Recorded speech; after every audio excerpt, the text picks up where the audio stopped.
3, 2, 1. Knicks on Friday night, MSG is the place to be. Oh no! On Monday, and it was on Tuesday, and it was ooh on Wednesday. Gave her what she wanted through to Sunday.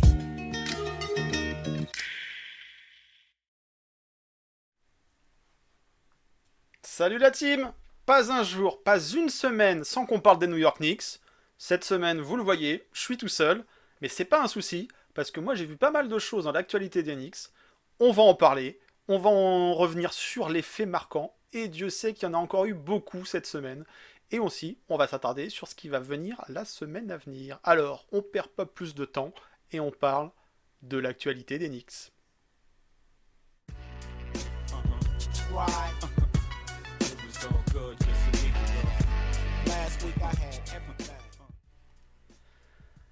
Alors, une belle petite semaine avec pas mal de choses, tellement de choses que les visuels s'entremêlent.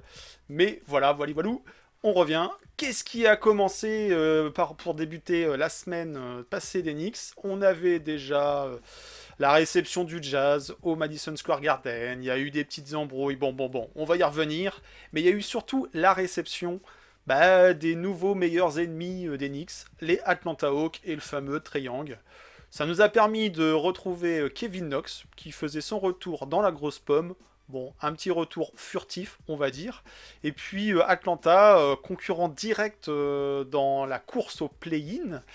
Atlanta 10e de la conférence, les Knicks 11e, 12e qui aimeraient bien venir chatouiller, gratouiller leur place, ça va être compliqué. Et donc c'était une affiche attendue forcément. Le troisième, 3 victoires à 0 pour les Knicks au début de saison contre Atlanta, chez eux et à la réception à Noël. Et là, c'était le 4e acte. Allait-il y avoir un sweep ou non? Le Garden a réservé son verdict et on va y revenir. Donc ça, c'était l'affiche attendue dans la semaine passée. Et puis, il y avait aussi quelque chose d'autre qui était attendu. Un petit Français, Cocorico. Alors non, c'est plus Franck Nilikina. Hein. Il est plus à New York depuis un petit moment. On ne sait plus où il est d'ailleurs. Mais c'était Evan Fournier. Evan Fournier qui a une semaine plutôt intéressante et puis qui a une saison faite de hauts et de bas. Et là, c'était plutôt les hauts avec le record en saison pour le plus grand nombre de shoots à 3 points inscrits par un joueur des Knickerbockers. En une seule saison, ça y est, Evan a inscrit son nom dans les livres d'histoire de la franchise et il passe la légende John Starks. Donc bon, c'est sûr que c'est plus la même NBA, que John Starks avait un volume plutôt intéressant avec 217 shoots à 3 points. Evan l'a dépassé. La ligne est plus loin, c'est vrai, certains l'ont fait remarquer, mais voilà, on n'est pas dans la même NBA, on prend beaucoup plus de shoot à 3 points, et Evan est venu pour apporter cette menace offensive de loin, derrière l'arc. Et bien, même si sa saison est faite de haut et de bas, on peut dire qu'il a réussi son pari avec ce record qui lui appartient désormais, et Dieu sait jusqu'où il ira. Si vous voulez consulter le top 10 all-time des meilleurs snipers des Knicks, il y a ça sur la chaîne KNF TV. On a un top and flop, et en l'occurrence, c'est des tops, avec les 10 meilleurs shooters all-time.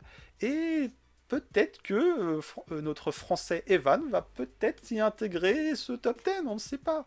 Peut-être pas cette saison, je vous laisserai vérifier les compteurs, mais pourquoi pas la saison prochaine, ce qui ferait une belle entrée encore en matière en orange and blue. Bon, ça c'était les petites news, les petites brèves. Mais voilà, on va reparler de ce qui s'est passé sur les terrains.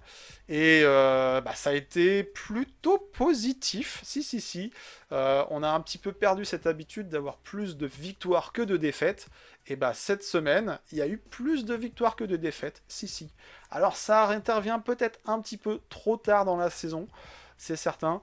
L'objectif d'accrocher une place en play-off, ça fait un petit moment que ça reste un rêve et que ce rêve risque de se terminer par des regrets.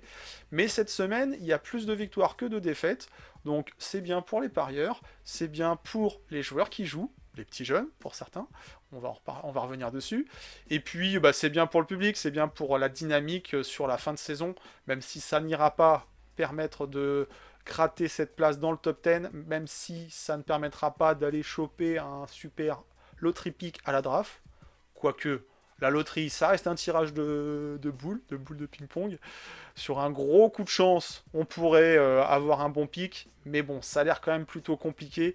Donc ça va être une saison où, on l'a dit, on le répète, il y aura finalement pas de play-off, pas de play-in et pas de haut pic de draft. Un été qui risque d'être compliqué dans le bureau du front office. Sur le terrain, la semaine dernière, lors de la dernière vidéo, il y avait le match du Jazz. Le match du Jazz qui était une réception au Garden et un Utah Jazz avec Donovan Mitchell, avec Rudy Gobert qui ont largement dominé les Knicks. Ils n'ont pas réellement été inquiétés de la rencontre et les Knicks qui étaient à la traîne tout le long. Bon. Est-ce qu'il fallait réellement prétendre une victoire? Ça aurait été bien sur le papier, mais dans les faits, faut pas oublier que le Jazz, c'était l'ancienne équipe numéro 1 de la conférence Ouest la saison dernière. Cette saison, c'est plus compliqué pour eux. Ils oscillent entre la 4, 5, 6e place, mais bon, ça reste quand même une équipe plutôt au jeu établi, même sans Bogdanovic. Je me mélange toujours entre le Bogdan et le Bojan, mais de toute façon, on a croisé les deux dans la même semaine. Voilà, donc privé de ce sniper, privé de Mike Conley, leur meneur vétéran qui n'est plus à présenter, eh bien, le Utah Jazz n'a pas eu trop de difficultés. Un Donovan Mitchell très fort. Donovan Mitchell, hein, le petit enfant, on va dire, du coin, fan des Orange and Blue. Alors Orange and Blue, c'est pas forcément les Knicks, hein, vous emballez pas, c'est plutôt les Mets. Et du coup, il a fait son petit récital avec plus de sa 35-36 points sur la rencontre, sans réellement forcer, quelques highlights. Un Rudy Gobert qui a rayonné dans la raquette. Et puis les Knicks qui étaient au contact, mais à chaque fois, le Jazz qui arrivait avec un petit coup d'accélérateur à venir un petit peu remettre les Knicks dans le vent. Bon, une rencontre où il n'y avait pas grand-chose à retenir, une défaite, pas grand-chose, jusqu'à la fin, hein, parce que, encore une fois, Julius Randle qui a fait des siennes. Alors oui, le match était frustrant, oui, ils n'ont jamais eu ce contrôle sur le match, mais Julius Randle s'est pris le bec en fin de rencontre pour un petit asticotage un peu trop près de son corps, à son goût vis-à-vis de Rudy Gobert. Et puis voilà, ça y est, ça a commencé des mini échauffourées. Il n'y avait plus rien à gagner, il n'y avait plus rien à faire, plus rien à espérer. Limite Tom Thibodeau, bench-moi tes joueurs, hein, comme ça, voilà, tu fais du vrai garbage time. Et puis on n'en parle plus. Eh bien non, c'est un nouvel épisode, un de plus dans la saison bien compliquée de Julius Randle. Bon, on passe. Match d'après, Atlanta Hawks. Le parquet, le Jersey City Edition qu'on ressort, et bien un match accroché et un match sans Julius Randle, qui avait un petit peu des gènes à la cuisse, voilà quoi. Blessure diplomatique, est-ce que c'est pas un mouvement de la part du front office, de l'organisation pour éviter les huées dans les travées du Garden le jour où on reçoit Trae Young, le jour où il y a normalement une certaine ferveur du public pour huer l'adversaire et pas le joueur? Allons savoir. En tout cas, il était sur la touche pour ce premier match. Du coup, c'est un Obi Toppin qu'on a retrouvé dans le 5. Obi Toppin, l'enfant du pays, le slam dunk champion de cette saison. Obi Toppin, qui a fait son Obi Toppin avec du jeu proche du panier, du jeu en mouvement. Un match plaisant, un match intéressant, un match où il y a eu du défi. Un match où Obi Toppin s'est aussi fait contrer par Clint Capella qui lui a fait la petite Mutombo style. Bon. Mais derrière, il y avait surtout deux artilleurs à Atlanta. Malgré la belle performance, le beau combat, le beau duel, il y avait Bogdan, bon bref, vous m'avez compris, le Bogdanovic qui a fait mal, et puis le Trae Young qu'on attendait. Trae Young qui n'était pas forcément en réussite sur le début du match, même si avec lui, il n'y a pas de distance et les 3 points peuvent tomber assez vite. Eh bien, voilà, Trae Young qui a pris un malin plaisir de jouer avec le public. Dans un premier quart-temps où ils étaient un peu à la traîne, mais ils reviennent, ils recollent sur la fin avec un panier au buzzer, en mode quarterback.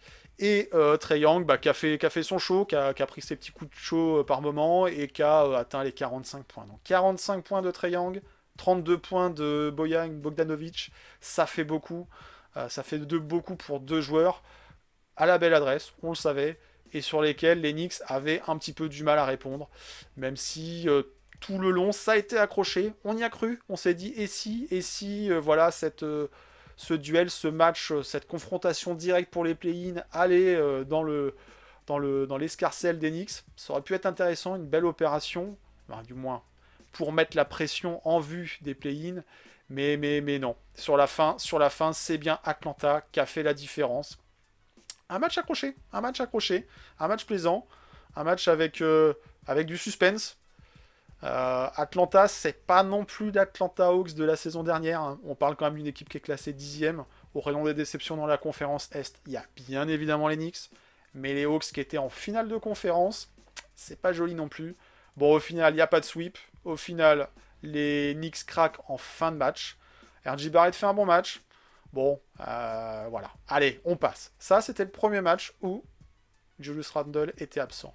Deuxième match, Charlotte Hornets. Autre confrontation avec un concurrent direct pour les play-in.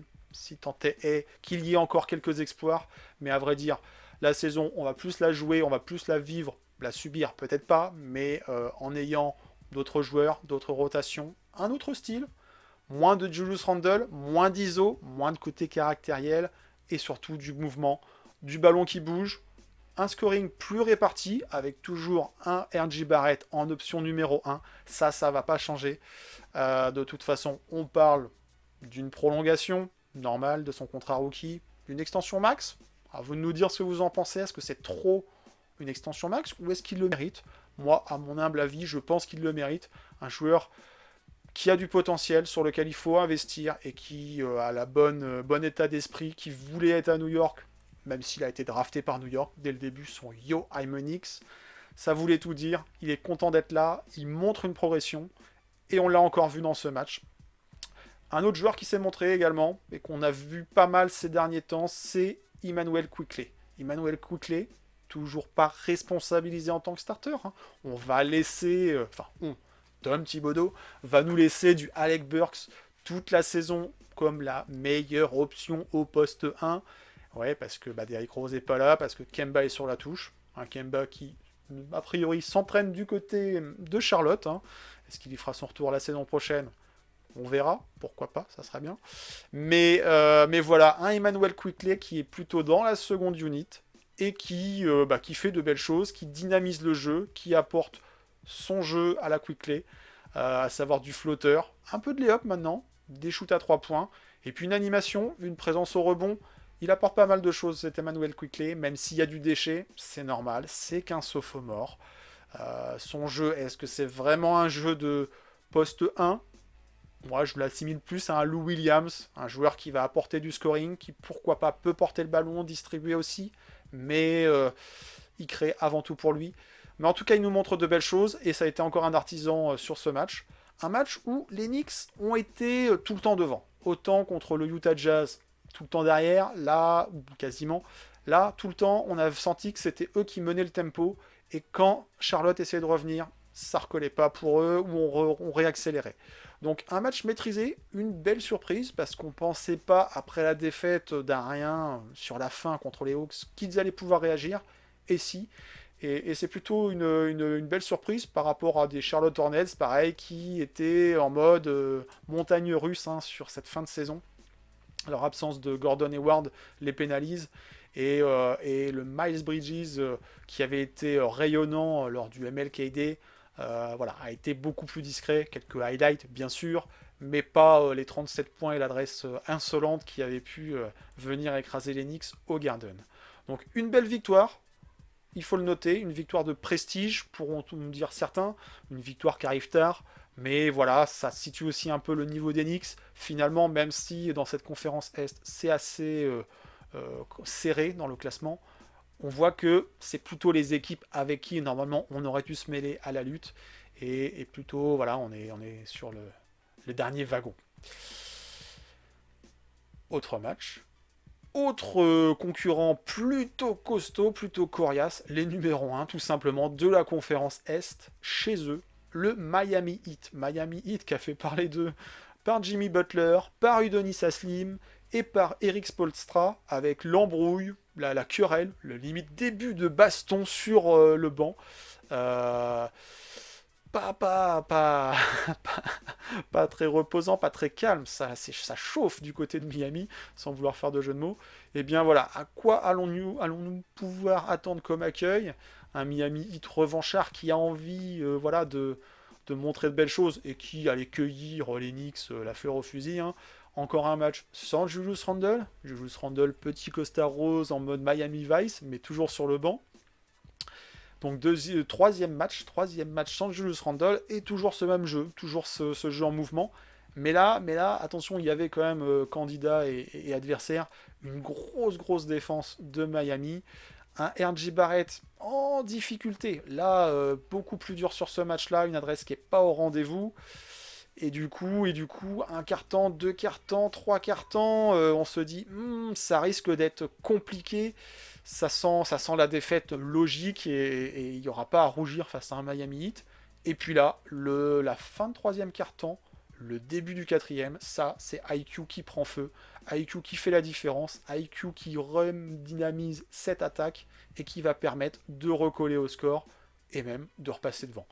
Là où on n'a pas reconnu les Knicks pendant une bonne partie de la saison à gâcher des avances, là, c'est Miami numéro 1 chez eux avec une équipe installée.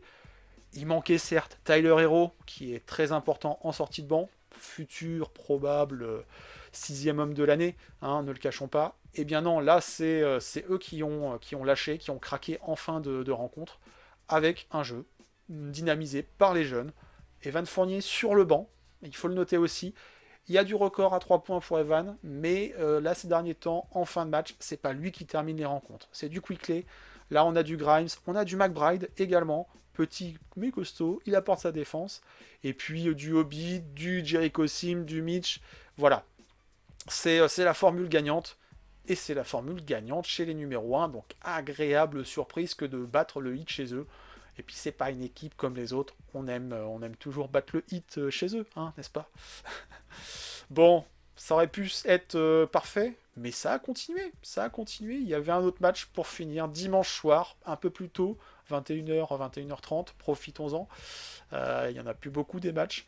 Et là, c'était à Détroit. Détroit, on a gagné contre les premiers de la conférence. On doit gagner contre les derniers ou les avant-derniers. Hein, ça se joue avec le Magic chez eux. Même si, depuis la trade deadline, ils ont fait quelques changements. Marvin Bagley, qui se morfondait comme pas possible à Sacramento, qui est arrivé dans le Michigan et qui joue pas trop mal. D'ailleurs, ces Detroit Pistons avaient tapé les Hawks. Hein. Dommage qu'on n'ait pas tapé les Hawks aussi, mais bon, voilà. Et donc, du coup, un début de match un peu poussif des deux équipes. Et surtout un retour de Julius Randle. Et on retourne d'un jeu en ISO ralenti. Voilà, pas trop de pertes de balles encore en début de match. Hein. Le jeu, ok, passe beaucoup par lui, mais bon, on sent déjà un changement de rythme par rapport à un contraste évident par rapport au précédent match de la semaine. Et on se dit, attention, ce match, si on le perd, ça va encore lui retomber dessus. Bon, il n'a pas été si désagréable dans ce match. Hein. Il n'y a pas eu de craquage, il n'y a pas eu de pétage de plomb. Il y a eu du jeu poussif, il y a eu des pertes de balles. Bon, il y a eu des replis défensifs. Mais ça, on l'a dit, on l'a répété tout le long de la saison et ça le sera tout le temps. Cette saison, il passe au travers complet par rapport à tout ça. Mais voilà, sa vingtaine de points et un match surtout serré tout du long. On a du mal à se détacher de ces jeunes Detroit Pistons. C'est pas foufou, hein, le roster des Pistons. Il y a du talent, il y a du Cade Cunningham, il y a du Marvin Bagley. Il n'y avait pas Jeremy Grant sur ce match. Mais des Pistons qui ont embêté, qui ont empêché un développement du jeu en mouvement. Alors, est-ce que c'est eux ou est-ce que c'est Julius? Vous ferez votre avis. Mais on a senti la différence et tout de suite, voilà, un match sur lequel il y a eu des écarts de fait, mais on l'a, une fois de plus, laissé revenir l'adversaire qui a grappillé petit à petit son retard pour venir sur les plates-bandes d'Enix sur la fin. Et un match qui se décide dans le quatrième quart-temps. Et encore une fois, les Knicks ont joué avec le feu. Mais, cette fois-ci, est-ce que Détroit avait vraiment intérêt à gagner? Est-ce que finalement, aller choper un haut pic de draft, et ils en sont tout à fait capables, c'est pas plutôt dans leur intérêt en vue de renforcer l'effectif? Bon, on peut les accuser de tanking, je ne sais pas. Ils se sont défendus, ils se sont battus. Les Knicks ont pataugé. Hein. IQ a eu un bon début, un milieu de match plutôt compliqué. Evan pas en adresse. RG compliqué, mais la vingtaine de points. Julius compliqué, mais la vingtaine de points. Mitch Robinson, hein, qui est sur les scouting reports, enfin du moins dans les petits dossiers des Pistons. Je suis pas sûr qu'il ait fait le match.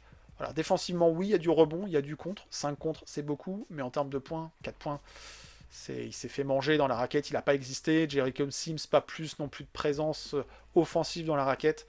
Voilà, on paye aussi l'absence de meneur, ça c'est pas une nouveauté. Par contre, l'homme à tout faire, la meilleure solution au poste 1, c'est Alec Burks. Alex Burks, c'est lui qui nous fait gagner la rencontre. Faut pas mentir, faut pas se voiler la face. Alors dans le quatrième carton, il va mettre des points, mais il va surtout faire l'interception qu'il faut sur Cade Cunningham au bon moment. Erreur de rookie, il protège pas son ballon au moment de shooter. Et voilà, du coup, ça se termine par un succès. Donc tant mieux, parce que du coup, ça permet de rester sur une bonne dynamique. Il y a 3 victoires pour finir cette semaine. Charlotte Hornets, Miami Heat, Detroit Pistons, c'est plutôt pas mal, même si ça arrive un peu tard. Bon, ça, c'était cette semaine. Maintenant, on va regarder ce qui va venir dans la semaine.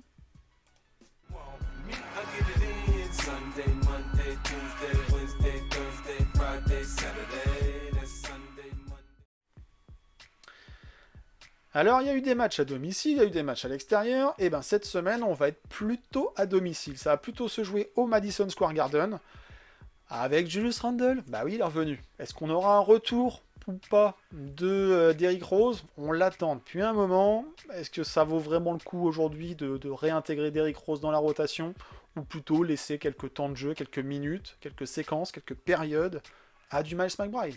Moi, je suis plutôt d'avis de laisser Derrick se reposer, hein. On va à l'entraînement éventuellement, mais cette saison, tu ne seras pas le facteur X qui va permettre de faire un run. Donc, bon, je ne suis pas persuadé qu'il y ait vraiment un intérêt à la réintégrer dans la rotation, plutôt faire jouer les jeunes, même s'ils ne sont pas au poste de titulaire. Je pense pas que Derrick Rose va arriver tout de suite au poste de titulaire. Ça va pas non plus l'arrivée de Derrick Rose bousculer les plans de Thibodeau et mettre Quickley en tant que titulaire à la plaque de Burks. Sinon, il l'aurait déjà fait depuis un moment. Donc voilà, si c'est pour retirer du temps de jeu à McBride, je suis pas sûr. Je suis pas sûr que ça vaut le coup. Mais en tout cas, voilà. On a 4 matchs cette semaine. 3 à domicile, 1 à l'extérieur. On enchaîne ce lundi en back-to-back après la victoire contre Détroit par les Chicago Bulls, qui eux ont envie d'éviter de glisser sur les postes 7, enfin les spots 7 et 8, hein, qui seraient synonymes de play-in. Et la course, elle est quand même assez sérieuse dans la conférence Est, donc ils vont avoir envie de gagner, même si Lonzo Ball est toujours pas là. Lonzo Ball qui était à un moment donné sur les tablettes des Knicks sur la précédente free agency, bon finalement on l'aurait eu chez nous, il l'aurait eu cette saison, on aurait je pense pleuré son absence. Mais voilà, donc du coup Chicago, un candidat sérieux qui était très haut en début de saison, là qui a tendance à baisser, qui a besoin de victoire, ça va être un match compliqué. À voir, c'est jamais des affiches totalement différentes, hein. On est sur des affiches historiques, forcément ça parle, mais voilà, ça risque d'être un match difficile. Ensuite, dans la nuit de mercredi à jeudi, on va avoir les Charlotte Hornets qui viennent, donc attention, petite revanche dans l'air, concurrent direct, mais les Charlotte Hornets qui ont battu les Brooklyn Nets, donc voilà, ils s'installent bien dans ce play-in. Il faudrait un miracle aujourd'hui pour que les Knicks aillent chercher cette place. D'ailleurs, il faut le dire, 1 petit % de chance. 1% de chance d'intégrer le top 10 à ce stade de la compétition. Hein, je suis pas sûr qu'il y ait beaucoup de faux pas de la part des Hornets, même s'ils ont un calendrier difficile. Va falloir vraiment un miracle pour aller gratter tout ça. Mais bon, jouons les matchs jusqu'au bout.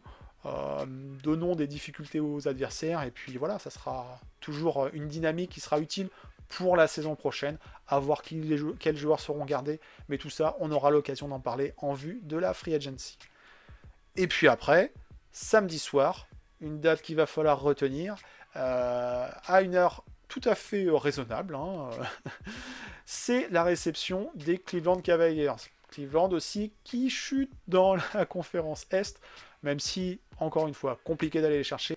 Mais donc du coup, un match intéressant, un match au Garden, un concurrent direct, du moins pour la saison prochaine. Donc à voir, à voir. Et puis enfin, déplacement dans la nuit de dimanche à lundi au Magic.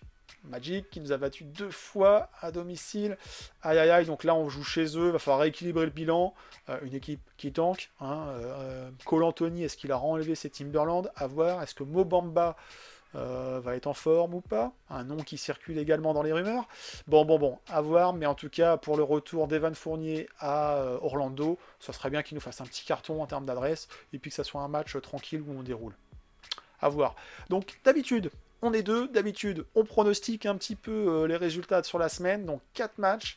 Qu'est-ce que je peux vous annoncer? Qu'est-ce que moi j'aimerais bien voir? Bah écoutez, 4 victoires, ça ferait très plaisir. Ça ferait une grosse série de victoires qui permettrait de garder un pseudo-espoir, même si des espoirs, il n'y en a plus, mais en tout cas une très bonne dynamique.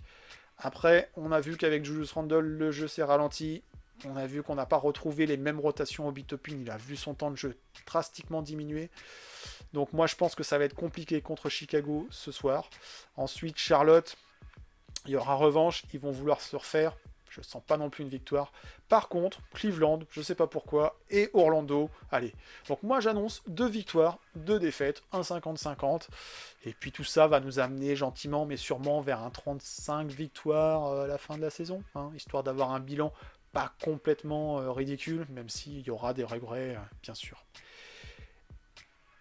Je vous ai dit que le match contre les Cavs, c'était une date importante. Et pourquoi c'est une date importante? Eh bien, c'est la dernière KNF Viewing Party de la saison.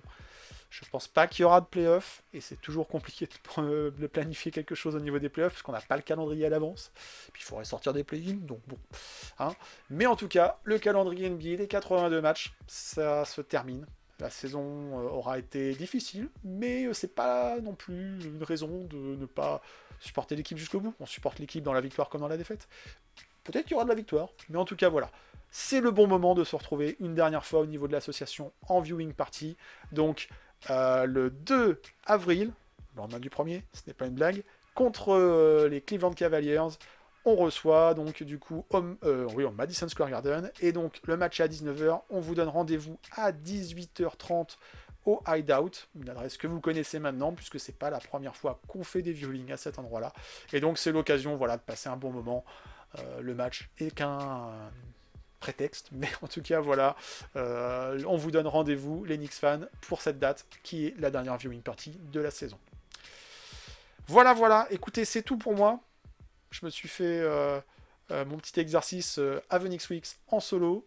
J'espère que ça vous aura plu. N'hésitez pas à me dire en commentaire ce que vous pensez de cette semaine, de la semaine passée, du jeu vu, Julius. Oui, j'ai déjà entendu plein de fois qu'il faut le trader. On aura l'occasion d'en parler. Il y a une réalité contractuelle. C'est pas si simple de trader un joueur de ce type avec ce contrat à cet âge, même s'il n'est pas vieux, dans une période où sa cote est au plus bas. Donc, c'est pas le tout d'avoir envie de le trade. Est-ce qu'il y a des équipes qui seront intéressées? Bon, on aura l'occasion de revenir dessus et d'en reparler un petit peu. En tout cas, voilà, moi, il ne me reste plus qu'à vous souhaiter une très bonne semaine, de bien vous porter et de vous donner rendez-vous pour le 2 avril pour la KNF Viewing Party. D'ici là, portez-vous bien et let's go Knicks! Ciao, ciao!